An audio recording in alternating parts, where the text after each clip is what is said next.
नमस्कार दोस्तों, कैसे हैं आप लोग?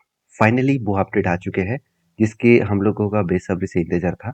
ये कंपनीज की grey market premium and company के ऊपर कितने लोग सब्सक्राइब किया है, वो डेटा हम लोगों को जानना ही चाहिए किसी भी आईपीओ के ऊपर अप्लाई करने से पहले। देखिए, इसके ऊपर मैं पहले से एक वीडियो बनाकर आपको शेयर कर चुका हूँ और अभी मैं फाइनल अपडेट में आपके साथ शेयर करूंगा। मेरा व्यू क्या है, क्या सचमुच में आज लास्ट डे में इसके ऊपर अप्लाई करने वाला हूँ, तो इस वीडियो को पूरा लास्ट तक देखिएगा। तो देखिए, सबसे पहले मैं अगर कंपनी की बात करूँ तो 9th ऑफ अप्रैल से लेकर 13th ऑफ अप्रैल इसका लास्ट डेट है। और स्टार्टिंग से लेकर लास्ट डेट तक देखा जाए तो 9 से लेकर 13 तारीख तक है। 166 से लेकर 175 के आसपास इसका प्राइस बैंड है और 599 सीआर के आसपास इसका टोटल मार्केट कैप है। तो ओवरऑल बात करूँ तो यहाँ पे आईपीओ का जो डेट है वो 9 से लेकर 13 तारीख के आसपास देखने को मिला। तो लिस्टिंग जो डेट देखने को मिले वो है कितना, 17 तारीख।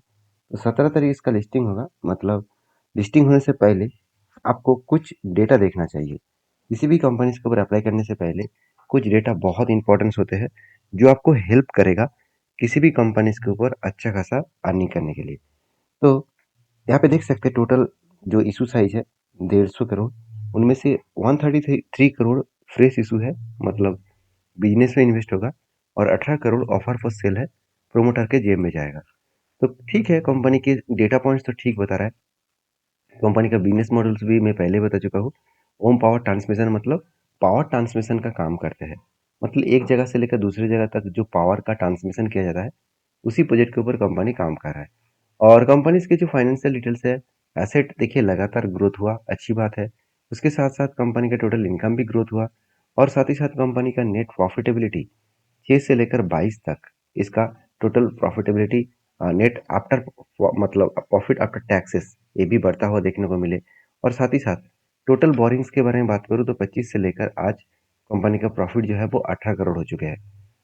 तो इसका मतलब कंपनी का जो कर्जा है वो भी कम होता देखने को मिले। सबसे बड़ी बात मुझे ये लगा, यहाँ पे जो 18 करोड़ उसका कर्जा दिख रहा है, इस कर्जे से कंपनी ये बता रहा है कि एक्चुअली कंपनी के इस बार 18 करोड़ से भी ज़्यादा कर्जा है, 38 करोड़ के आसपास है।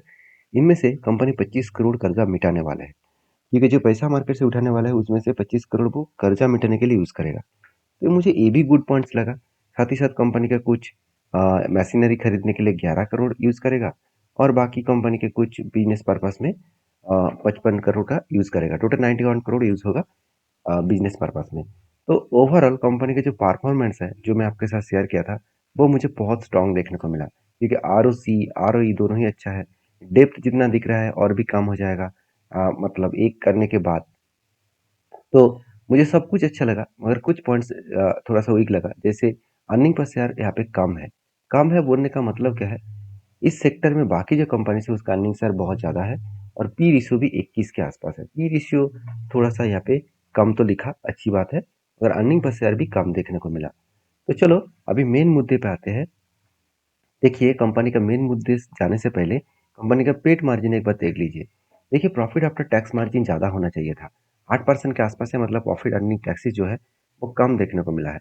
अभी जो डेटा मैं आपके साथ शेयर करूंगा वो सबसे इम्पोर्टेंस है, वो है कंपनीज के ऊपर कितने लोग इस कंपनी के ऊपर इंटरेस्टेड है। अगर मैं इंटरेस्ट के हिसाब से बात करूँ तो जो एंकर इन्वेस्टर है वो वन टाइम सब्सक्राइब किया है, मतलब जितना ऑफर किया गया उतना ही वो सब्सक्राइब किया है।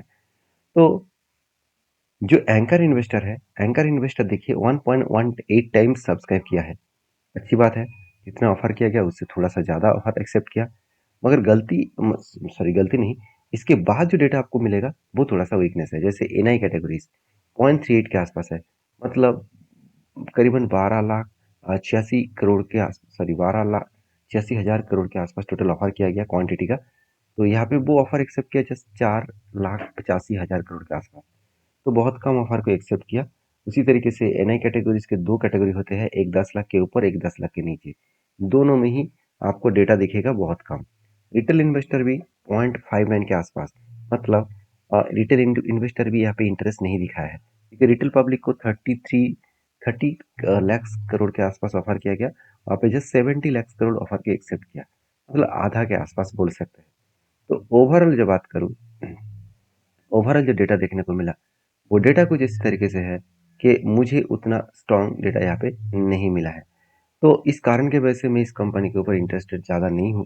दूसरी बात, मुझे और भी एक डेटा देखने को मिला जिसके कारण मैं पूरे का पूरा इसके ऊपर इंटरेस्ट नहीं हूँ। वो क्या है? इस कंपनी का ग्रे मार्केट प्रीमियम। देखिए, पहले से ही इसका ग्रे मार्केट प्रीमियम 4-2 के आसपास था।